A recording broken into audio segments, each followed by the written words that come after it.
नमस्कार, मैं हूं डॉक्टर प्रभात। आप सभी का स्वागत है हमारे खास कार्यक्रम नारी में।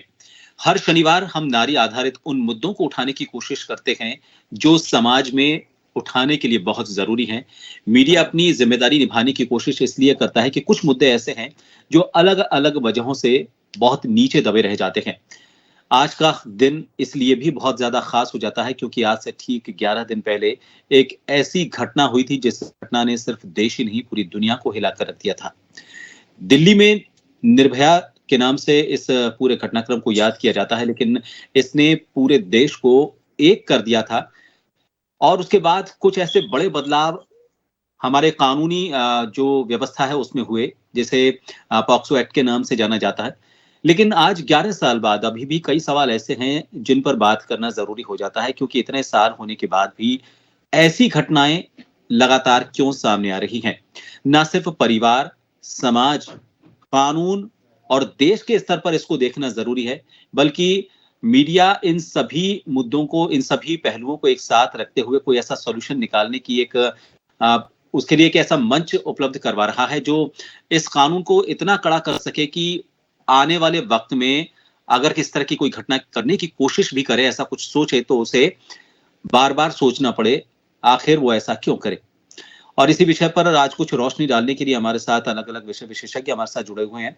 हमारे साथ सामाजिक कार्यकर्ता के तौर पर चारू गुप्ता जी कुछ देर में जुड़ेंगी। वरिष्ठ मनोचिकित्सक डॉक्टर मनीषा गौड़ जी हमारे साथ जुड़ी हुई हैं और अनुपमा चतुर्वेदी जी हमारे साथ वरिष्ठ अधिवक्ता हैं। काफी नजदीक से आप सभी ने इन मामलों को देखा हुआ है और हम कोशिश कर रहे थे कि जो निर्भया है उनकी मां आशा देवी जी, उनको भी जोड़ने की कोशिश कर रहे थे, लेकिन उनसे संपर्क नहीं हो पाया। पिछले साल हमने उनसे बात की थी तो कई ऐसी चीजें उन्होंने सामने रखी, क्योंकि ये अकेला अब उनका मुद्दा नहीं रहा, ये पूरे देश का मुद्दा हो गया है। और ऐसी घटनाओं को लेकर लोगों ने उनसे संपर्क किया, पीड़िताओं ने उनसे संपर्क किया और ये जानने की कोशिश की कि आपने इस लड़ाई को कैसे लड़ा, कहां से तो इतनी हिम्मत आई और कैसे आपको लोगों का सहयोग मिला, कानून में आपको अभी भी क्या पेचीदगियां नजर आती हैं। उन्हीं सवालों को भी मैं यहाँ पर वापस एक बार इकट्ठा करने की कोशिश करूंगा।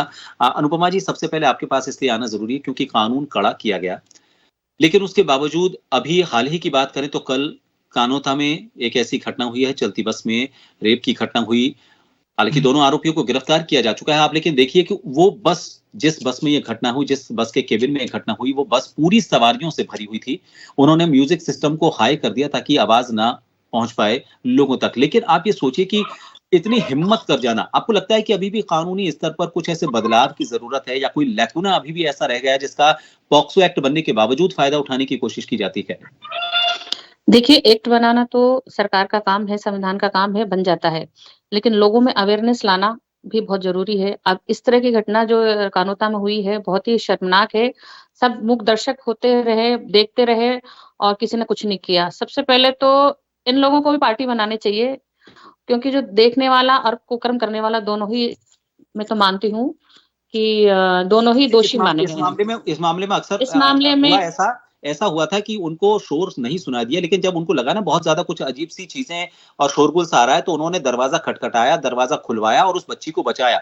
लोगों ने यहाँ जागरूकता तो दिखाई, लेकिन एक अपराधी के जो दिमाग की बात है कि वो मतलब इतनी हिम्मत कैसे कर लेता है कि उसको डर ही नहीं होता कि हाँ ठीक है, बस म्यूजिक सिस्टम साउंड कर देंगे। ये जी। ये एक मानसिक विकृति है। देखिए, मैं बताऊँ, एक तो नशा का आदी होना और मानसिक विकृति। आजकल की जो स्वच्छंदता है, ये लोगों में चली आ रही है और ये मैं इनको कहती हूँ मानसिक पीड़ित हैं और इन लोगों का इलाज भी करवाना चाहिए मनोचिकित्सक के यहाँ पे और इनको कड़ी से कड़ी सज़ा देने दिलवानी भी चाहिए, मैं तो ये मानती हूँ। क्योंकि ये पहला केस नहीं है अपने भारत में, आए दिन आप देख रहे हैं आंकड़ा बढ़ता जा रहा है। मानसिक विकृति और नशे का जो 2 मेन कारण हैं, ये हैं व्यक्ति को पथभ्रष्ट करते हैं। और एक साइकोलॉजिकल इनके पास में ये हो जाता है कि भाई ये महिला है और ये हम उनका निडरता नशे के कारण होती है। तो लेकिन मैं ये कानून का क्या मानती कोई हूँ डर ही नहीं रहा? कानून में क्या आपको लगता है कि कानून अभी भी कोई ऐसी चीजें हैं कि लंबा केस खिंचता है, या फिर हालांकि फास्ट ट्रैक बिल्कुल, कोर्ट बन ये चुके हैं हमारे इसको लेकर, लेकिन फिर भी अभी भी क्या ऐसी कमी है जिसको लेकर आपको लगता है कि इसको दूर कर फास्ट ट्रैक कोर्ट बन जाना, पॉक्सो कोड एक्ट बन जाना, लेकिन उसके बावजूद अगर इस तरह की घटनाएं नहीं रुक रही हैं, तो मुझे लगता है कि कानून के विषय पर थोड़ा सा और अभी किसी तरह के शोध की जरूरत है। बिल्कुल, कानून बहुत अभी स्लो है, मैं मानती हूँ। इतनी कोर्टें भी बना दी हैं, स्पेशल कोर्टें बनी हुई हैं, स्पेशल थाने भी बने हुए हैं इसके लिए। जी। लेकिन घटना के बाद में ये कार्यवाही होती है और इसमें काफ़ी समय लग जाता है, जिसके लिए सरकार को इसको तुरंत कार्यवाही, तुरंत सज़ा देने वाला जो प्रावधान है, इसमें लंबे टाइम पीरियड ये जो केस चलते हैं, एफआईआर लॉज होती हैं और फिर परिवाद पेश होता है और एविडेंस मांगते हैं, इन चीजों को खत्म करनी चाहिए। प्रैक्टिकल जो चीजें, अगर प्रैक्टिकल चीजें हो रही है, उनको तुरंत कड़ी से कड़ी सजा देनी चाहिए। इसमें किसी तरह की कोई भी कवायद, किसी तरीके की वो नहीं बरतनी चाहिए। मैं तो ये मानती हूँ सरकार को इस पे अभी सरकार नहीं बनी है और मैं अपने द्वारा सरकार से यही गुजारिश करूंगी कि इस मुद्दे को तुरंत से तुरंत संसद में लाकर के इसका कानून बनाना चाहिए, कि तुरंत कार्यवाही हो वाला ऐसा कानून बनाना चाहिए। मैं तो ये मानती हूँ सरकार से। डॉक्टर मनीषा जी हमारे साथ जुड़ी है। मनीषा जी, देखिए ये बात सही है कि एक सामाजिक स्तर पर, और मुझे लगता है कि संस्कार देना अपने आप में मनोवैज्ञानिक इलाज की शुरुआत कही जा सकती है। मनोवैज्ञानिक आप में बाद में उसको काउंसलिंग कर लें और तो मतलब उसका कोई फायदा नहीं, क्योंकि उस वो अपराध को कारित कर चुका है और जो घटनाक्रम जिसको पीड़िता है उससे उस पर कोई असर नहीं पड़ेगा। और उसको मानसिक तरह का आप किसी तरह की काउंसलिंग देते हैं तो आने वाली पीढ़ी तक वो मैसेज नहीं पहुंच पाएगा। हम इस अपराध के स्तर तक पहुंचे उससे पहले क्या साइकोलॉजिकल आपको परिवार की तरफ से, सोसाइटी की तरफ से, या फिर कहें कि सरकार की तरफ से या स्कूल की तरफ से, मतलब मैं चाह रहा हूं कि जो भी उसके पायदान है, चाहे स्कूल की बात करें, कॉलेज की बात करें, घर की बात करें, परिवार की बात करें, समाज की बात करें, क्या आपको लगता है किस तरह के बदलाव की जरूरत है परिवार के व्यवहार में, परिवार को सीख देने में, ताकि उसका एक साइकोलॉजिकल ट्रीटमेंट उसके बचपन से शुरू हो जाए? नारी का सम्मान क्या होता है, नारी की इज्जत क्या होती है, परिवार में, समाज में, देश में, दुनिया में नारी का क्या पद है, और उस गरिमा को बनाए रखने के लिए वो अपने आप को कैसे विचारवान और अपने आप को कैसे चरित्रवान बनाए, इसकी शुरुआत कैसे और कहां से की जाए? हाँ, तो इसकी शुरुआत सबसे पहले आई वुड से कि घर से ही होती है कि हमारा समाज पुरुष प्रधान समाज है। तो यहाँ पर बच्चे होते हैं, बड़े होते हैं, तो थोड़े बहुत कई जगह पेरेंटिंग अभी चेंज हो गई है, लेकिन अगर हम गांव की बात करें, कस्बों की बात करें, तो वहां पे भी अभी लड़का होते ही सब लोग बहुत खुश हो जाते हैं, आशीर्वाद देते हैं कि जल्दी से 9 महीने तुम्हें बेटा हो। कोई ये नहीं बोलता कि तुम्हें बेटी हो। तो शुरुआत ही उसी तरह से होती है। तो सबसे पहले जब हम अपब्रिंगिंग देते हैं तो उसके अंदर लड़कियों की अप्रोच को भी पॉजिटिव करना पड़ेगा कि अगर बेटी भी घर में आ रही है तो दे शुड फील हैप्पी, सबसे पहली बात। दूसरी बात, जब माएँ अपने बच्चों को परवरिश दे रही है तो हर तरह से इक्वल परवरिश दे कि बेटा भी है और बेटी भी है, दोनों को एक जैसे काम करने हैं। अपने बेटों को ये सिखाना कि तुम्हें अपनी बहनों को रेस्पेक्ट करना है, या घर से बाहर जितनी भी लड़कियां हैं उनको रेस्पेक्ट करना है। तो इट इज जस्ट नॉट कि सिर्फ माँ को रेस्पेक्ट करना है या बहन को रेस्पेक्ट करना है। Every female has to be respected, ये उनको बचपन से ही सिखाया जाना चाहिए। एट द सेम टाइम लड़कियों को भी ये सिखाना पड़ेगा कि वो अपने आप को कैसे प्रोटेक्ट कर सके और कैसे वो अपने आप को रेस्पेक्टफुल रख सके, या लड़कों के साथ किस तरह तक और किस हद तक व्यवहार रखें, क्योंकि बाउंड्रीज बनाना बहुत जरूरी है। मैं ये नहीं बोलती हूँ कि फ्रेंड्स नहीं हो सकते या साथ में नहीं पढ़ते। Coed education is certainly better than only girls and only boys. जहाँ ओनली गर्ल्स एजुकेशन होती है वहां लड़कियों के अंदर बहुत हिच डेवलप हो जाती है कि वो लड़कों को फेस ही नहीं कर पाती है। को एजुकेशन में लड़के लड़कियां साथ में पढ़ते हैं तो हर तरह की प्रॉब्लम्स को, चीजों को सॉर्ट करते हैं, उनमें वो हिच नहीं रहती है ना। तो only boys only girls education के बजाय को एजुकेशन इज सर्टेनली बेटर। तो वहाँ वो एक दूसरे को फेस करना सीखते हैं। फिर मैं स्कूल्स पे आती हूँ। पेरेंटिंग के पर मदर पेरेंट्स की बात करने के बाद आई थिंक स्कूल के अंदर होना चाहिए। स्कूल के अंदर साइकोलॉजिकली हर बच्चे का इवैल्यूएशन होना चाहिए बचपन से ही ना। जैसे आईक्यू टेस्ट होते हैं कि बच्चे का मेंटल लेवल कितना है। पर्सनालिटी टेस्ट स्कूल के बच्चे बहुत छोटे होते हैं उस असेसमेंट के लिए, लेकिन इंटेलिजेंस टेस्ट से हमें पता लग जाता है कि एवरेज इंटेलिजेंस वाले जो बच्चे हैं वो कहाँ कोप कर पाएंगे। जो बिलो एवरेज वाले बच्चे होते हैं वो जनरली जब एकेडमिकली कोप नहीं कर पाते हैं तो उनका सारा ध्यान नेगेटिव साइड में जाता है, क्योंकि हर बच्चे को अटेंशन चाहिए होता है।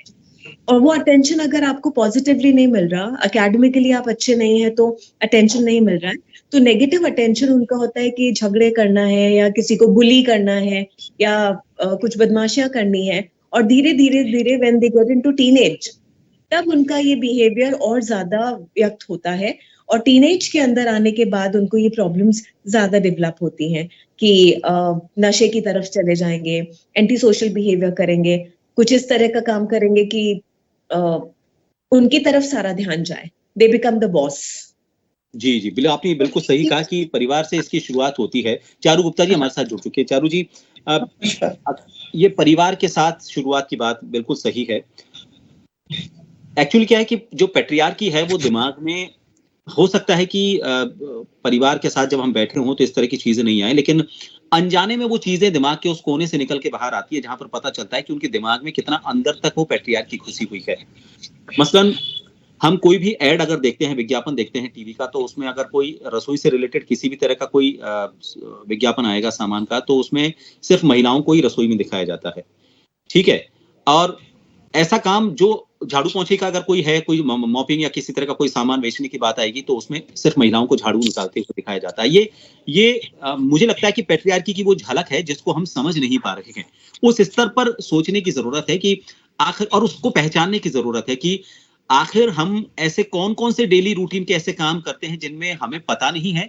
हम ये जताने की कोशिश करते हैं कि हम बहुत बैलेंस्ड हैं या फेमिनिस्ट हैं। अगर हमको लगता है कि हम महिलाओं को ज्यादा सपोर्ट करते हैं तो फेमिनिस्ट जताने की कोशिश करते हैं, लेकिन अचानक से वो पहलू निकल कर और सामने आता है। आपको क्या लगता है सामाजिक स्तर पर किस तरह की कोशिशों की जरूरत है कि ताकि उस कोने में छुपे हुए पैट्रियार्की को समझा जाए और उसका इलाज किया जाए? क्योंकि विदेशों में मैंने देखा है कि जब भी कोई बच्चा या कोई अपराध करता है और वो ऐसा अपराध है जो बहुत गंभीर श्रेणी का नहीं है, तो उन्हें सोशल सर्विस में लगाया जाता है, और ऐसी सोशल सर्विस में लगाया जाता है जो उनके चरित्र को थोड़ा बढ़ाएं और वो समझें कि सोसाइटी में किस चीज का क्या महत्व है और हमें किसको कैसे सम्मान देना चाहिए। आपको क्या लगता है भारत में किस तरह की चीजों की जरूरत है? चारू जी। देखिए, आज अगर हम अपने भारत की बात करें तो हमारे यहाँ पे अगर कोई बच्चा किसी गलत उसपे फंसा हुआ है या उसने कोई गलत हरकत की है तो हम उसको किशोर सुधार गृह में भेजते हैं, और वहां पे हम देखते हैं कि आए दिन अखबारों में खबर आती है कि बच्चे वहां से वो और गंभीर अपराधी बनता है। अक्सर इस तरह की चीजें आती हैं, वो वहां से गंभीर अपराधी बनता है क्योंकि उसको एक इस तरह का समूह वहां पे मिल जाता है जहां पर कि वो और इस तरह की नई चीजों को सीखता है। और हम आए दिन देखते हैं कि किसी ना किसी जिले का किसी ना किसी जगह पे बच्चे दीवार कूद के फाट गए या फिर खिड़की तोड़ के भाग गए या गार्ड को धक्का देके चले गए।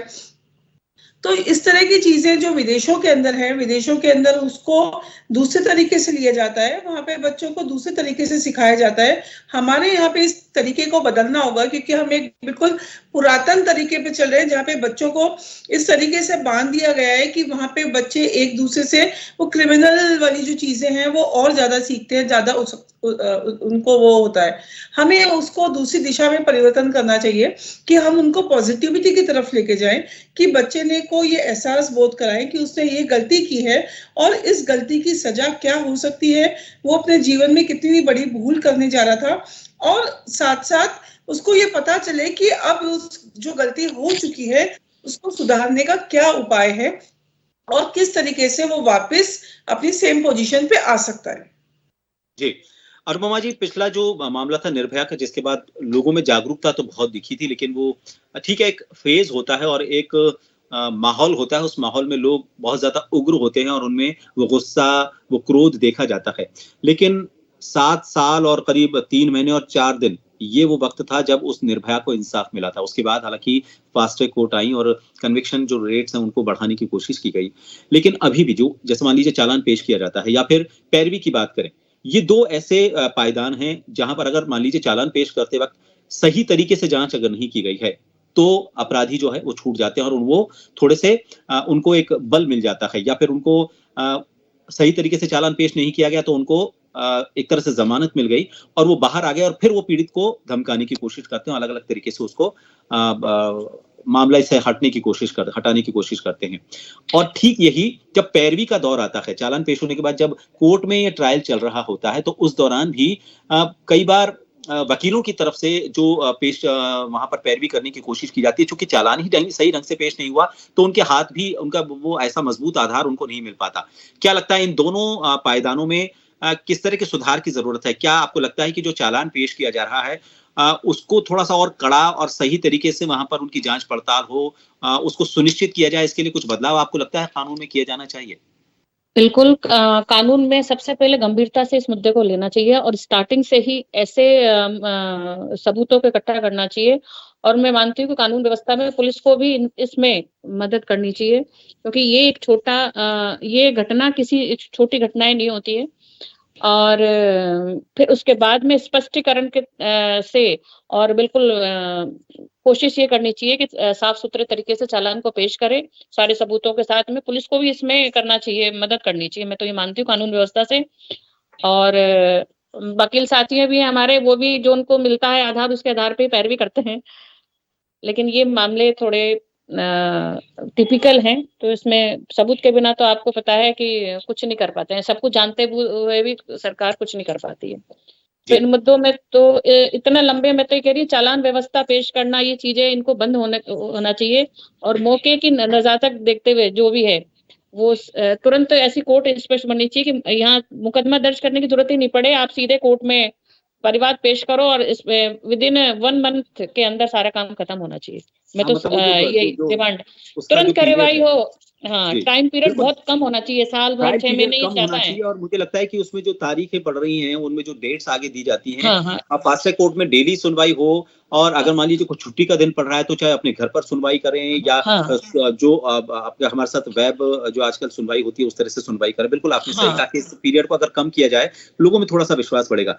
विश्वास बढ़ेगा। अब इतनी जितनी भी घटनाएं हमने देखी हैं अब तक की, उन सबसे घटनाओं में मैक्सिमम जो घटनाएं रही उनमें एक वजह देखी गई और जो जांच पड़ताल में भी सामने आया कि जो एक मोबाइल है, मोबाइल एक ऐसा ये क्या कहें इसको, दुधारी तलवार है।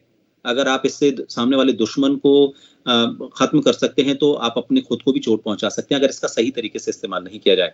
और इस मोबाइल की वजह से ही अक्सर ऐसी भी घटनाएं आई हैं जिनमें दुष्कर्म की जो घटनाओं में है वो नाबालिग तक सामने आए हैं। पीड़िता भी तो नाबालिग होती है, लेकिन जो विक्टिम के अलावा जो अपराधी है जिसने कारित किया है वो भी नाबालिग होता है। मोबाइल को लेकर यूज और इसको लेकर जो बैरियर्स हैं, या फिर हम ये कहें कि साइबर लॉ की बात करें, या फिर परिवार में मोबाइल इस्तेमाल करने देने को नियम कायदों की बात करें, आपके अगर नजरिए से हम देखें, चूंकि आप मनोवैज्ञानिक नजरिया सामने रखेंगे, क्या चीजें की जानी चाहिए? आपको क्या लगता है परिवार के स्तर पर, और आपको अगर लगता है कि उसका मनोवैज्ञानिक पहलू अगर आप नजदीक से देखती हैं, तो अगर सरकार के स्तर से भी आपको लगता है कि कुछ ऐसी बाध्यताएं होनी चाहिए ताकि बच्चे के हाथ में अगर मोबाइल हो तो वो ऐसी चीजों से दूर रहे, वो अगर देखना चाहे तो भी ना देख पाए, क्या लगता है आपको? सबसे पहली बात तो मोबाइल आवर्स जो होते हैं फॉर अ नॉर्मल अडल्ट, तो 2 घंटे से ज्यादा दिन भर में फोन का उपयोग होना ही नहीं चाहिए। Screen time should not be more than 2 hours, क्योंकि उससे ज्यादा अगर स्क्रीन टाइम होता है तो हमारे ब्रेन को डेफिनेटली अफेक्ट करता है। फोन ज्यादा यूज करने की वजह से, इंटरनेट ज्यादा यूज करने की वजह से, स्क्रीन ज्यादा यूज करने की वजह से ब्रेन की जो प्रॉब्लम सॉल्विंग एबिलिटीज है, मेमोरी है, वो सब हैम्पर होती है और इन सब में कमी आने लग जाती है। दूसरी बात, जो व्यक्ति जो चीज, बच्चा जैसे अगर लगातार फोन पे, और आजकल के जो बच्चे हैं, टीनेजर्स हैं, वो रात को सोने से पहले भी फोन देख रहे हैं और उस फोन के चक्कर में उनका रात का सोने का समय 10 बजे से बदल के 12 बजे से बदल के 2 बजे तक हो गया है। 2 बज रहे हैं, 3 बज रहे हैं, रात भर जाग रहे हैं, मूवी देख रहे हैं, नेटफ्लिक्स देख रहे हैं, चीजें चल रही है। उसके अलावा अगर नेगेटिव फिल्म्स वो लोग देखते हैं तो basically it affects the brain, क्योंकि रात को जो मैसेज हम ब्रेन को देकर सो रहे हैं, ब्रेन उसी को प्रोसेस करता है and it deeply gets rooted in our conscious mind, और वही चीजें, गतिविधियां, एक्टिविटीज फिर बच्चे अपनी लाइफ में लाने लगते हैं। स्लोली और ग्रेजुअली उस तरफ वो चले ही जाते हैं, चाहे घर का माहौल हो ना हो, लेकिन पीयर प्रेशर, पीयर ग्रुप और जितना फोन हम यूज कर रहे हो, फोन पे हम क्या देख रहे हैं वो हो जाती है। तो सबसे बड़ी बात है कि पेरेंट्स को मेरे ख्याल से क्लास 10th से पहले, तो 10th तक, 12th से पहले, आई बिलीव कि 12th से पहले फोन नहीं मिलना चाहिए, क्योंकि किताबों में सब कुछ मिलता है और बच्चे आराम से पढ़ सकते हैं। अगर उनको फोन की जरूरत है या इंटरनेट की जरूरत है तो उनका टाइम बाउंड होना चाहिए। Parents must keep a check कि बच्चे क्या देख रहे हैं। और दूसरा, फोन के अंदर लॉक्स आते हैं, एप्स आते हैं जिसके अंदर टाइमर लॉक वो लगा सकते हैं, उनको लगा देना चाहिए कि अगर आधे घंटे का स्क्रीन टाइम है तो वो अपने आप शट डाउन हो जाएगा। मान लीजिए वो यूट्यूब देख रहे हैं लगातार, उसमें वो लॉक लगा दिया जिसमें टाइमर आधे घंटे का है, तो अगर उनका आधा घंटा पूरा हो गया तो फोन अपने आप शट डाउन होगा और 24 घंटे से पहले वो फोन, यूट्यूब उनका चालू नहीं होगा। तो इस तरह के एप्स हैं जो उसके अंदर पेरेंटल लॉक देते हैं वो एप्स, पेरेंटल लॉक देते हैं, and otherwise also anybody can use it. तो वो चीज होनी चाहिए। पेरेंट्स, बच्चे अगर देख रहे हैं कि घर में हर कोई मोबाइल लेकर बैठा है, तो वो मोबाइल लेने के अलावा उनके पास भी कोई चारा नहीं है। This is there learning childhood learning. आजकल बच्चा रो रहा है, खाना नहीं खा रहा, उसको फोन दे दो, वो खाना खा लेगा। फोन दे दो, चुप हो जाएगा। बहुत सारे मेरे पास जब पेशेंट्स आते हैं तो उनके बच्चे अगर रो रहे हैं या बात करने में दिक्कत कर रहे हैं, इसको फोन दे के बाहर बिठा दो। That is the statement of the parents. तब मैं उनको बोलती हूँ फोन क्यों देना चाहते हैं। So why we are the one जो उनके अंदर हैबिट डाल रहे हैं कि अच्छा फोन दे लो, तुम चुप हो जाओगे, और उसकी वजह से उनकी जो क्रिएटिव स्किल्स हैं वो खत्म होती जा रही है।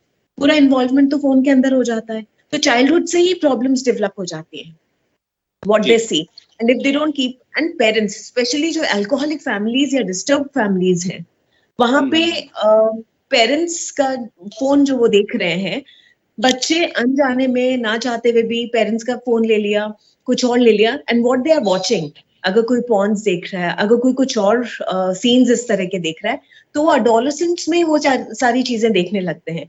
और जब वो अडोलेसेंट एज से पोर्नोग्राफी या फिल्म्स, ब्लू फिल्म्स देख रहे हैं, तो उनके अंदर एक क्यूरियोसिटी डेवलप हो जाती है to get into that act. तो वो चीज भी बहुत इंपॉर्टेंट है जिसके ऊपर करना चाहिए। आई थिंक गवर्नमेंट को भी इस चीज के ऊपर ध्यान देना चाहिए। जैसे फिल्म्स के ऊपर ए साइन लगा दिया जाता है, एंड अडल्ट फिल्म में अगर फिल्में देखने जा रहे हैं तो बच्चे का आईडी प्रॉपरली चेक करना चाहिए कि बच्चा क्या 16 वर्ष से बड़ा है या नहीं है। If below 16 है, child should not be allowed for all these things. Phone use कर रहे हैं तो below 16 को अलाउ ही नहीं करना चाहिए to watch anything like that, क्योंकि ब्रेन तब तक डिसीजन लेने की स्थिति में आता ही नहीं है। हमारा ब्रेन प्रॉपर डिसीजंस लेने की स्थिति में आता है after the age of 25 years। बिल्कुल आपने सही कहा कि ये कुछ पेरेंटल गाइडेंस, हाँ, बिल्कुल तब पेरेंटल तक गाइडेंस पेरेंट्स उनके लिए बहुत जरूरी होती है। बिल्कुल, उनको ये लगता है कि अभी फिलहाल के लिए बच्चों को शांत करने के लिए मोबाइल दिया जा रहा है, लेकिन उसके दूरगामी परिणाम उनको समझ में नहीं आते हैं, और वो बेसिकली खुद ही उन बच्चों को धकेल देते हैं जानबूझकर उस तरफ कि वो सारे बैरियर्स को खुद ही हटा देते हैं अनजाने में। चारू जी, अभी फिलहाल देखिए, जो 2012 में जो भी मामला हुआ था, उस वक्त समाज का जो हमने एक चेहरा देखा था, उसने काफी उम्मीदें जगाई थी कि समाज इस तरह की घटनाओं को लेकर काफी जागरूक है और वो एकजुट हो जाता है, वो सारे जितनी भी उनकी मान्यता है उन सबको तोड़ते हुए और एक न्याय के लिए वो दौड़ पड़ता है। लेकिन एक दौर होता है उसका, और उसके बाद सामाजिक स्तर पर मुझे नहीं लगता कि ऐसी बहुत बड़ी चीजें होती हैं। मैं इसलिए ये बात कह रहा हूं क्योंकि उसके बाद एक घटनाएं काफी सारी हुई, लेकिन बहुत ज्यादा सामाजिक स्तर पर या सामाजिक संस्थाओं की तरफ से कोई ऐसी बड़ी पहल नजर नहीं आई। और एक जैसे मान लीजिए हम ओटीटी प्लेटफॉर्म की बात करें, एक पश्चिम बंगाल में जरूर एक संगठन ने वहां पर कोशिश की थी कि ओटीटी प्लेटफॉर्म में जो जिस तरह की न्यूडिटी आजकल आ गई है, और चूंकि वो घर के कमरे में है और उसमें किसी तरह का कोई बैरियर नहीं है, क्योंकि पेरेंटल लॉक आप लगा भी दें तो आजकल कितने, एक ही टीवी अगर मान लो घर में है तो आप कितना पेरेंटल लॉक लगाएंगे, अगर मान लीजिए आप नहीं है, बार बार आप खोलना बंद करना, कई तरह की चीजें हैं। लेकिन कोई सेंसरशिप अभी हमारे साथ जो भी मटेरियल हमारे को मिल रहा है उस पर कोई सेंसरशिप नहीं है। हम बाकी घटनाक्रम होते हैं तब तो एक सामाजिक संगठन के तौर पर खड़े हो जाते हैं, लेकिन उसके जड़ में जब पता है कि इस तरह की घटनाएं अक्सर इस तरह की चीजों से हो रही हैं, सोशल या फिर जो भी हमारे घर में इंटरनेट के जरिए टीवी पर या मोबाइल पर पहुंच रही हैं चीजें, वहां पर अगर हम थोड़े से बैरियर लगाने की कोशिश करें, उन पर सरकार का ध्यान दिलाने की कोशिश करें, सामाजिक संगठनों को इस तरफ भी ध्यान देना चाहिए।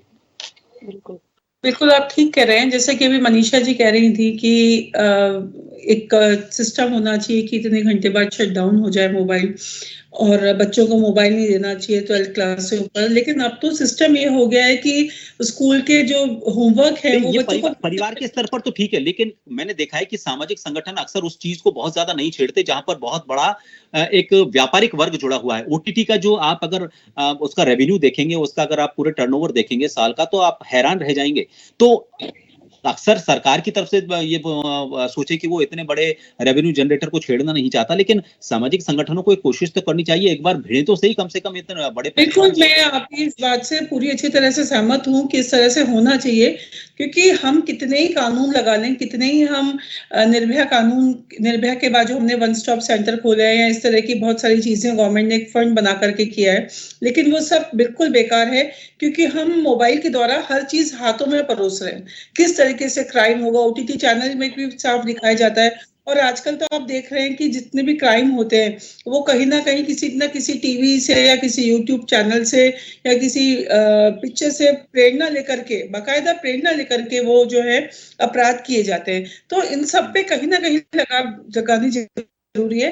पहले एक विशेष वर्ग होता था जो कि ए मार्क फिल्म देखने जाता था, लेकिन अब जब घर बैठे परोसे जा रही है, बच्चों के मोबाइल में है, घर के लैपटॉप में है, तो फिर आप किसी को मना नहीं कर सकते या किसी पे लगाम नहीं लगा सकते। आप छोटे बच्चे को भी बार बार में कोई माँ जाके नहीं देख सकती कि ये होमवर्क कर रहा है या कुछ और कर रहा है।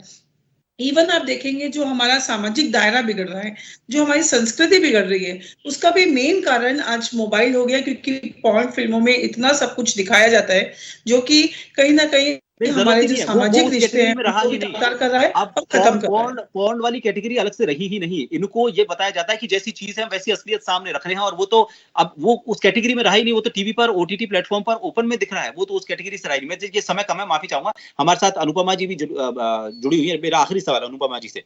अनुपमा जी, जब भी कोई इस तरह का केस आपने देखा होगा तो उसमें एक मोबाइल की या फिर जो भी हम बात करें, फिल्मों की बात करें, ओटीटी प्लेटफॉर्म की बात करें, वो बहुत सारे केसेस सामने आते हैं। लेकिन मुझे ऐसा कोई एक ऐसा मामला याद नहीं आता कि केस में जिक्र हो रहा है उस ओटीटी प्लेटफॉर्म का, उस फिल्म का या फिर किसी भी चीज का, लेकिन उस चीज को, उस कंटेंट को बनाने वाले निर्माता को कभी कोर्ट में घसीटा गया हो कि आप ऐसा कंटेंट बनाते हो और इसकी वजह से इस तरह की घटनाएं सामने आ रही हो। नहीं लगता कि आपको ये भी एक ऐसी, ये एक ऐसा लैक्यूना है, वो एक सिर्फ डिस्क्लेमर डालकर और वो इतिश्री कर लेते हैं? देखिए, कोर्ट में या चालान पेश होता है या कोई भी मुद्दा जाता है तो ये जाता है आफ्टर कांड के बाद में सारे काम होते हैं।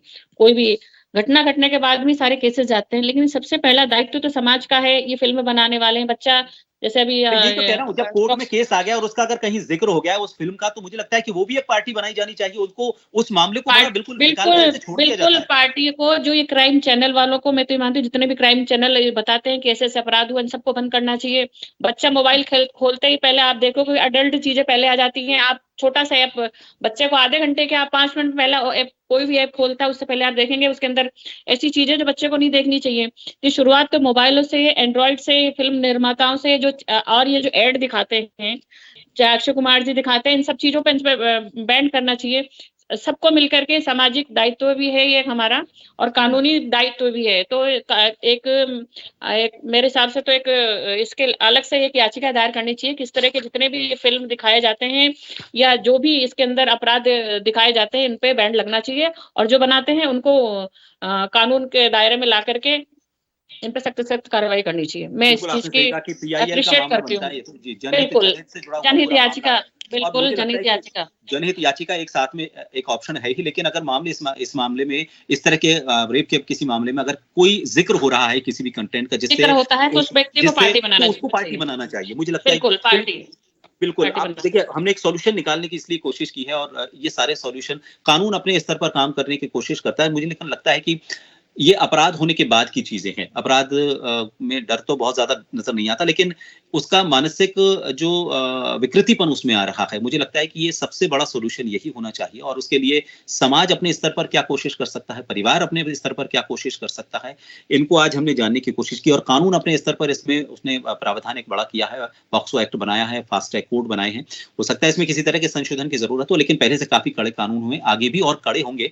लेकिन मुझे लगता है कि सिर्फ एक पहलू से इस घटनाक्रमों और इस तरह के घटनाक्रमों को देखने की जरूरत नहीं है। हमें अलग अलग पहलुओं पर नजर डालनी होगी, ताकि इस तरह की घटनाएं, क्योंकि ये सिर्फ एक पीड़िता के साथ घटना नहीं होती, एक परिवार के साथ ये घटना होती है, और वही दर्द पूरा परिवार महसूस करता है जो वो पीड़िता महसूस करती है। और ये 1 दिन, 2 दिन, 10 दिन का दर्द नहीं होता, ये पूरी जिंदगी का दर्द होता है। रोंगटे खड़े कर देने वाली घटना है। हो सकता है कि हमने अब इन घटनाओं को सामान्य लेना शुरू कर दिया, क्योंकि इतनी ज्यादा आ रही हैं, बहुत ज्यादा वैसा रिएक्ट भी नहीं करते डीपली। लेकिन ये घटनाएं वास्तव में वो परिवार और वो पीड़िता ही समझती है, और उसको उसी दर्द से अगर हम समझते हुए और उसी गहराई से इस मामले को देखेंगे, तो मुझे लगता है इसका सॉल्यूशन भी निकलने की जो कोशिश है उनको थोड़ा सा और बल मिलेगा। बहुत बहुत शुक्रिया आप सभी का हमारे साथ इस खास विषय पर जुड़ने के लिए। धन्यवाद।